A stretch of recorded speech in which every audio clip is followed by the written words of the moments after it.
playing a very good opponent in Ole Miss, another top 10 team on the road. They played very well at home. They knocked off the #1 team in the country at the time at their house. Great defense. They've only allowed 7 touchdowns in 8 games, which is it really stands out. And also their defense has scored 4 touchdowns, so that definitely stands out. I think they've created 24 turnovers, so obviously that's got to be a focus of us protecting the football. That'll be a big factor in the game. Very good on offense. They have a senior quarterback.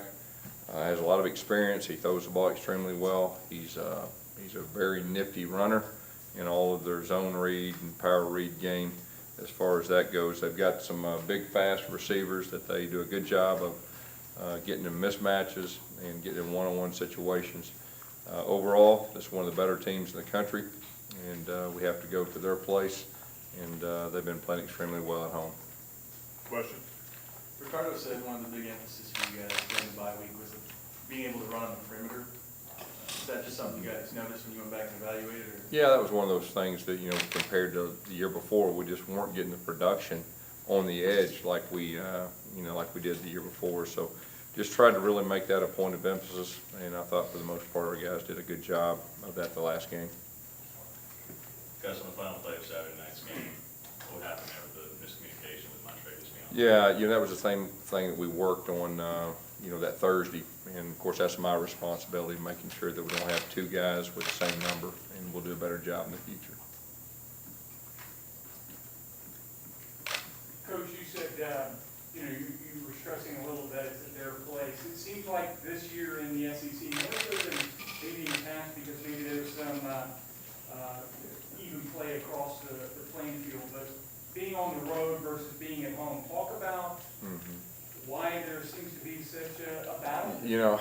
That's a good question. I know in our case, we faced the #1 team in the country on the road and the #11 team country in the road. So a lot of it has to do when you're on the road how talented they are and how good they are, at least in our case. And of course we're facing one of the top 10 teams again on the road. So in our league in the past, it's been tough no matter how talented or how good they are in our league to go on the road and play.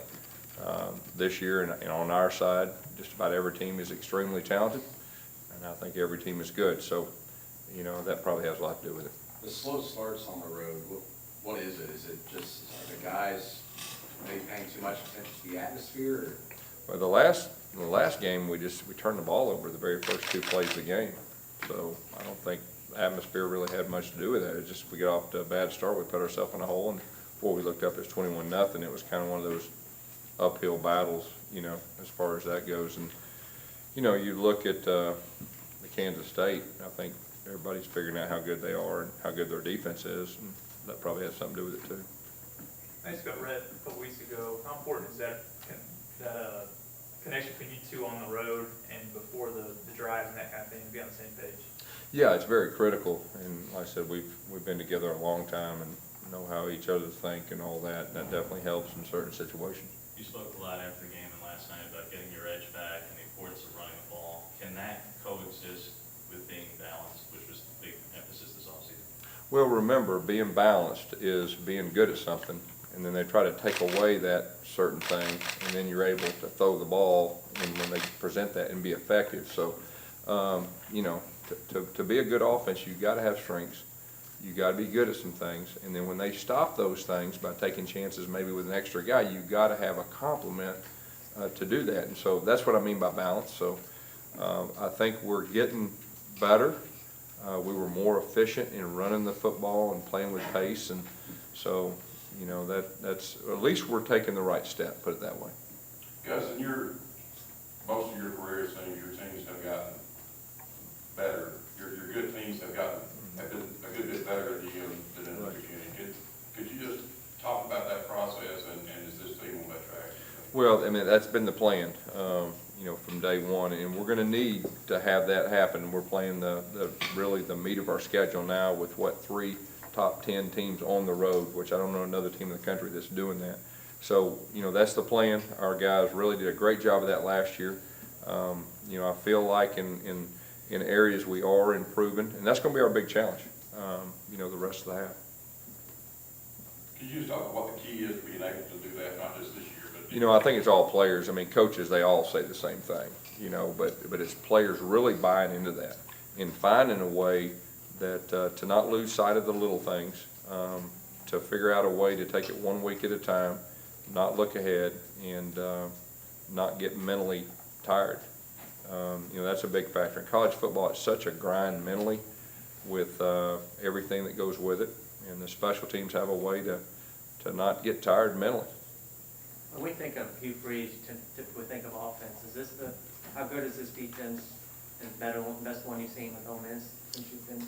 Oh, yeah. I mean, I'd say it's the best defense that, you know, Ole Miss has had, at least that I've went against. And they've had some pretty good ones when I was a coordinator here before. They're extremely fast. I think they're very good up front. And they've got speed everywhere, and I think they're good tacklers. So, you know, this is one of the better defenses in the entire country. There's no doubt about that. Are you surprised at just the amount of talent that they've been able to pile up in these first few years of Hugh Freeze and how far they've come along? Well, I mean, Hugh is, I mean, he's really good at what he does. He's a great coach. He's a great communicator. He's got great vision. You know, so it doesn't surprise me because he's one of the best at what he does. When you're going up against the secondary with Cody Pruitt, who's, I know I'm just hurt, but nevertheless, when you go up against him and Senquist Golson, who's leading the country in interceptions, how does that change and affect how you plan to go about attacking? Well, each week strategically, I mean, you're trying to put your guys in the best situations possible. When you play a very talented defense where they have a lot of strengths, it just comes down to you got to be able to execute. And, you know, that's what they make you do. Their defense does a great job of making offenses execute on a consistent basis, which is extremely hard to do. And they don't give up a lot of big plays. And they do a good job keeping things in front of them. And like I said earlier, the big thing that stands out to me is they get turnovers. And that's going to be a big factor. How concerned are you about the pass rush, Auburn's pass rush right now? Yeah, I mean, we definitely need to improve in that. There's no doubt. You know, and our coaches are still working on that, you know, with different things. At times this year we've had good pass rush, and other times we hadn't. But, you know, that's going to be a big factor, you know, moving forward in these next 5 games. Gus, obviously tonight is the first college football playoff ranking. How much at this point are you even going to be paying attention to it? You going to glance at it? What are your thoughts on it? Yeah, I mean, my thoughts are tonight does not concern me at all. We have 3 top 10 teams on the road. I don't think there's another team in college football that can say that. We've already went to Kansas State, which is, what, number 11. We've already went to the number 1 team on the road. So, you know, the ball's in our court, and we'll worry about that when it gets to the end. Do you view this Saturday as almost like an elimination game in the SEC race? I'm viewing this Saturday as this is the biggest game on the schedule. We got to go there. We got to play well to win, and that's the only thing on our mind. And I'm not looking ahead and this, and if this happened, no, we're going to Ole Miss. We're trying to win the game. Yes. How much has Snowball has kind of improved? He's kind of had an up and down career, it seems like, from game to game. It seems like. He's a veteran guy, and you know, I think he's protected the football better. Looks like he's made good decisions. I mean, he's a lot better runner than people think, and you know, he's a leader of that team. What did you see out of your offensive line last game? I saw improvement. You know, I saw communication better up front, working together with all the little things that really matter. I really feel like that off week really helped us, and it carried over in the game. And so we still have some areas we need to improve on. I think we have a chance to even get better in the communication and those little things. We'll have to, you know, with the defenses we're fixing to play. You guys looked over the film. How much was Saturday for your defense? Just Steve Spurrier calling things that you guys haven't really seen in the mix season? You know, I think it was a little bit of both. I mean, I thought they played well, and you know, their head coach did a great job with what they do, and we had some communication breakdowns that gave them some things, but I think it was a combination of both. How concerning is that knowing you're going on the road again when you have communication issues popping up? Well, I mean, it is, but we played, you know, decent, you know, on the road. Kansas State, our defense played extremely well, and so it's just a matter of us eliminating those confusion things and going out and playing good, sound defense. Guys, you mentioned Ole Miss's defense, and they're particularly strong against the run. South Carolina obviously struggled with that, and you did very well against them with that. And you mentioned balance and being able to do what your strengths are. When you have a 28-4 run-to-pass ratio on first down against South Carolina, are you concerned about being predictable in that situation against a better rush defense? Well, I mean, I think that's part of coaching, being strategic, seeing what a team's strengths are and trying to put your guys in the best situation possible, and each game is different. And so we'll see how, things go, and we'll have our plan, and we'll see if it works. How difficult is it planning for a game like this where you do have not just a relationship, but you and Hugh kind of think alike offensively, you kind of have a lot of the same ideas. So game planning for this, knowing, hey, he probably knows what I'm thinking on this situation or that. I mean, there's really not as much as that as you would think. I mean, you're worried about yourself and, doing what you feel like is the best thing to do. He's doing the same thing, and you see how the game unfolds, but there's not as much, at least from our end, of that than the average fan would probably think. Guys, can you talk about special teams and trying to eliminate the mistakes? Yeah, the big problem the other night was we had the punt returners are really good, and Quan coughed off the ball right there, and we had a momentum play, and then we gave them the momentum back, and we got to protect the football. That's 2 games in a row on special teams that we've coughed the ball up and given the other offense a short field and put our defense to bind. Some areas I think we've improved. I mean, we're trying to address the things that we've not been as good in. We got to get better in the kickoff return. There's no doubt about that, and that'll be a focus. Also on special teams, is Jermaine Whitehead always in that position on kickoff return? Not always, but he'll have he's played special teams in the past, and he's a veteran guy. So when they target him on an onside kick, and obviously this is part of his process of getting back, and you put him on special teams, do you feel that it was an error to put him there in the first place? No, they executed extremely well, and they weren't actually targeting him. It was just that position. That's what they worked all week, and the games before he hadn't been there. So, but they executed very well. It was one of those slow things that as a guy, you're supposed to attack it if you know for sure it's going 10 yards. If it's not, you're supposed to. So it was kind of that gray area, and really was a tough play. Guys, I understand Cody Core, he was one of the first players when you got the Arkansas State job. Yeah. That you kind of wanted to recruit to Yeah. Arkansas State. Why was that? Why was that important for a kid like that? Yeah, well, I thought he was a good player. I mean, I thought he was a really good player, and I think me and Rhett came down here to Auburn. We tried to convince him to come to Arkansas State, and he ended up going to Ole Miss. I guess, you were on the staff here at Auburn, and they didn't really, early on, they didn't really, at that point, recruit him that highly. Why do you think that was? Well, I think he was starting to develop into a really good player, senior year, like a lot of players do, and I think that had a lot to do with it. What's it like kind of seeing him actually have success finally after a couple of years? Well, it doesn't surprise me. I mean, we were trying to get him to play for us, and so, I mean, he's a good player. Last couple of job stops for you, you've been a couple of years ahead or behind Dave Womack on the same staff. Yeah. What do you know about him? What have you talked to him in the past? Yeah, I mean, I got to know Dave when he was at University of Arkansas, and I was coaching high school football, and we've had got a lot of respect for him as a person. He's a very good person. He's a very good defense coordinator, and I consider him a friend also.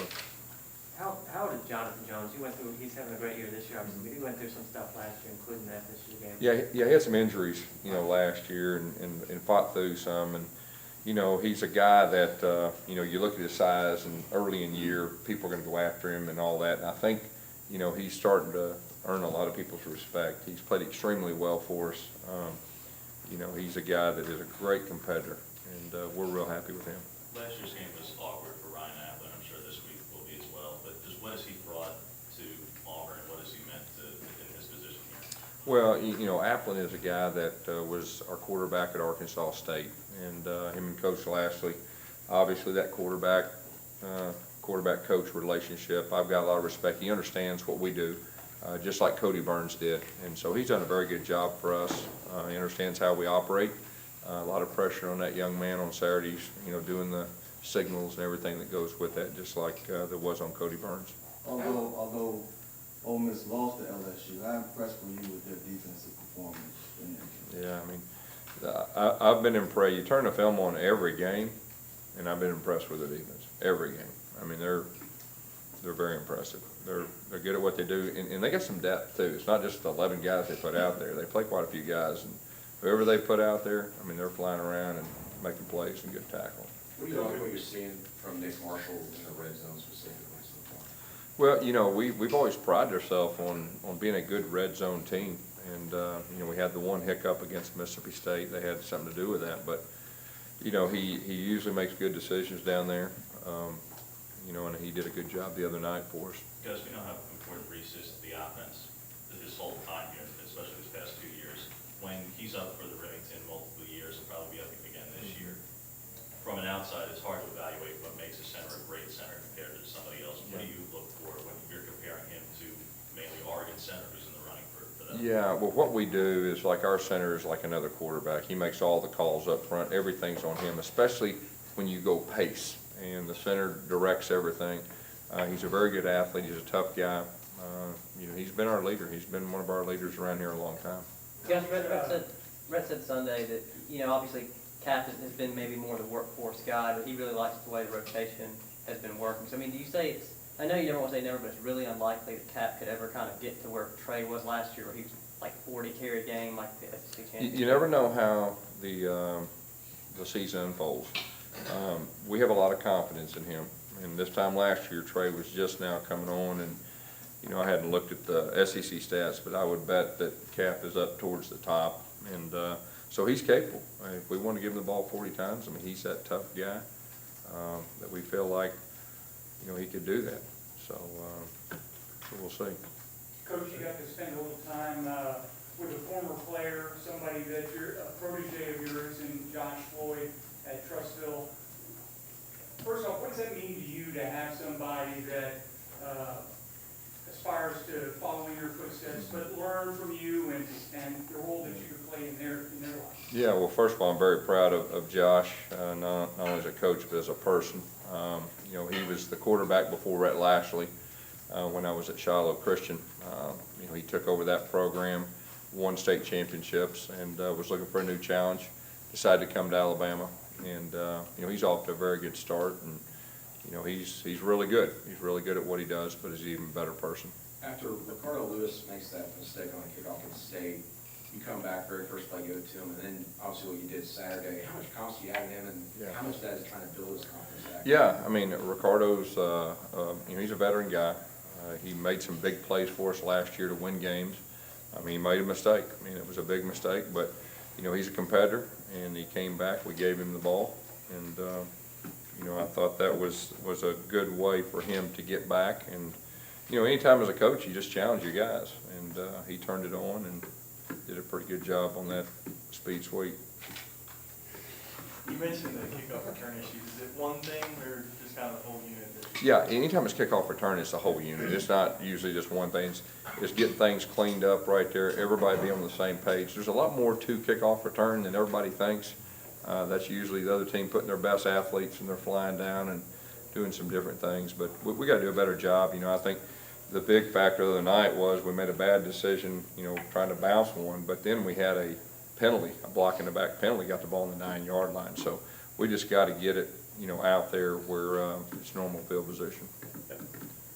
Well, I guess I was going to say that, you know, Rhett mentioned that, you know, every guy that comes in as a freshman, you never really know how they're going to develop. When it comes to Rock, I mean, is he about as far along as any freshman that you've ever had at running back? You know, he's getting there. You know, if you look back, I guess 2010, Michael Dyer was in a similar situation, and you know, he started feeling more and more comfortable the second half of the season. I think Rock is starting to feel that same way. He's wanting to play and wanting the ball, and he's protecting the ball. I mean, you know, as a coach, you know, freshman, you know, he's a talented runner, but protecting the football is critical, especially, you know, this time of year with the opponents we're fixing to play. Is it even more critical with him, because he's a guy that you mentioned with the B-button moves, he's sometimes more likely to turn maybe a direction where it's easy to knock it out?